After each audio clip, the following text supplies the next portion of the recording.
Les députés socialistes, elle avait travaillé sur le sujet et remis un rapport sur l'histoire des aviseurs fiscaux, Emmanuel Combe, et elle a poussé des amendements qui ont été validés dans la loi de finances 2020. Alors pour étendre le dispositif de ces indices du fisc à d'autres domaines comme les fraudes à la TVA ou concernant les sociétés d'investissement immobilier cotées, assurer l'anonymat des agents des finances publiques qui interviennent dans le champ de ces dispositions, même pousser l'article 57 jusqu'à utiliser les outils Internet pour traquer la fraude fiscale, ça on en a parlé, mais aussi mieux rémunérer les aviseurs fiscaux. Oui. Quelle est l'idée? Parce qu'aujourd'hui, c'était 1 million d'euros maximum. Oui, il faut revenir un petit peu à la théorie économique. Si on croit que les agents sont un tant soit peu rationnels, c'est compliqué d'aller dénoncer une fraude. Qu'on soit d'ailleurs un lanceur d'alerte, qui est encore un autre sujet, ou bien un aviseur fiscal, c'est compliqué. Et donc, miser uniquement sur le sens moral me semble quand même quelque chose d'assez périlleux.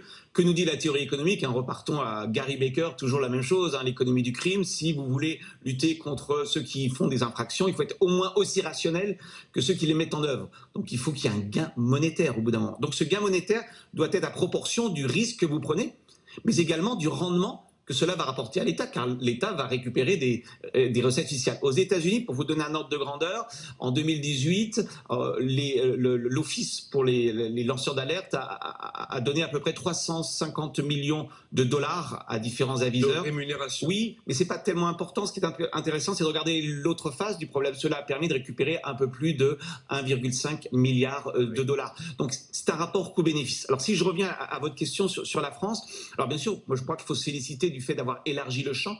Je vous rappelle que la TVA, la fraude à la TVA est estimée, alors ça dépend des institutions, entre 10 milliards et 20 milliards. La TVA, ça doit être 157 milliards à peu près. De recettes à peu près. Voilà, donc entre 10 et 15% de fraude à la TVA. C'est quand même pas neutre. Mais si on veut vraiment que ça soit efficace, pour moi, il faut remettre en cause le système même français. Car le système français, il est basé sur une rémunération en valeur absolue.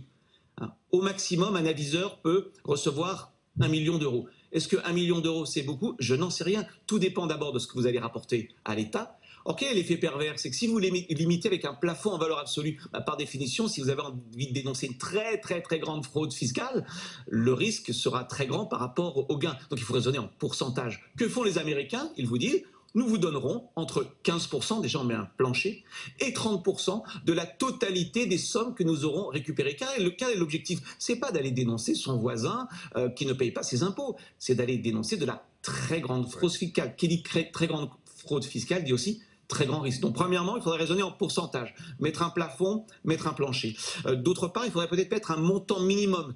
Je ne rémunérerai pas si le montant des gains récupérés par l'État est inférieur à X millions d'euros. Aux États-Unis, en dessous de 2 millions de dollars, on ne regarde pas. Et là, du coup, on évite la critique. Ah oui, mais c'est un monde de délation où je vais dénoncer mon voisin. Non, on peut tout à fait se prémunir contre ce risque-là. Et on peut d'autant plus, je dirais, s'en prémunir qu'en réalité, n'oublions pas que les aviseurs fiscaux prennent des grands risques. Ils ont beau être anonymes vis-à-vis de ceux qu'ils dénoncent, ça reste quand même une prise de risque énorme. Car ils peuvent être poursuivis au pénal. Comment ont-ils eu ces preuves? Et donc, un jour ou l'autre, ils finiront bien par être, si j'ose dire, démasqués. Donc, je trouve que l'idée est bonne, mais comme toujours en France, on a des bonnes idées, mais on n'a pas forcément les bons instruments pour les mettre vraiment en œuvre. Pourquoi? Parce qu'on a toujours cette idée en tête qui, à mon avis, est complètement erronée. Et je le vois à l'autorité de la concurrence sur un autre sujet, qui est le fait qu'on a une politique de clémence, qui consiste à immuniser ceux qui dénoncent des pratiques de cartel. On nous dit, tout ça, c'est Vichy, c'est de la délation. Non, pardon, Vichy, on dénonce des personnes innocentes. Là, il s'agit de lutter contre de la fraude. Donc si on estime que frauder est non seulement illégal, mais aussi immoral, il faut être au moins aussi intelligent et aussi amoral que ceux qui violent la loi. Donc moi, ça ne me pose aucun problème dès lors qu'on met des garde-fous. Je le répète, cette image d'Épinal, je vais dénoncer mon voisin, je pense que c'est une méconnaissance du mécanisme. D'ailleurs, je vous rappelle que la loi, jusqu'à présent, elle ne permet que de dénoncer de la fraude, entre guillemets, fiscale internationale, de la domiciliation fictive, etc. Je pense qu'il faut l'élargir tout en se prémunissant, en effet,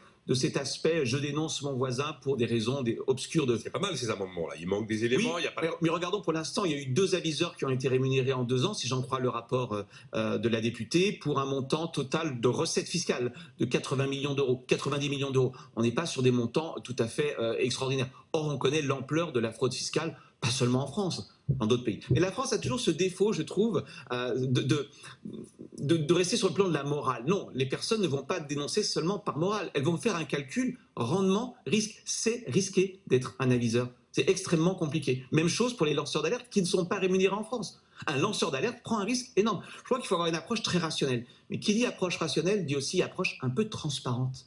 Aux États-Unis, je regardais ce matin en réfléchissant un petit peu à l'émission, vous avez un rapport annuel. Alors, je ne vous donne pas le nom des personnes, mais tout ça est un minimum de transparence. Il y a des taux, ça n'est pas discrétionnaire. En France, on vous dit simplement, vous toucherez jusqu'à 1 million d'euros. OK, selon quels critères? Je ne dis pas qu'il faut aller jusqu'à barème, mais entre, je dirais, l'arbitraire et le barème, il y a des règles, il y a une certaine transparence qui permet notamment de faire la publicité des débats. C'est très important, ça, de dire, regardez, cette année, 6 personnes ont dénoncé et ont obtenu, etc. Donc voilà, je trouve qu'en France, l'idée est comme toujours bonne, et dans sa mise en œuvre, on pêche. Donc l'idée d'élargir, excellente nouvelle, mais je crois que c'est le fondement même du système qui devrait être revu.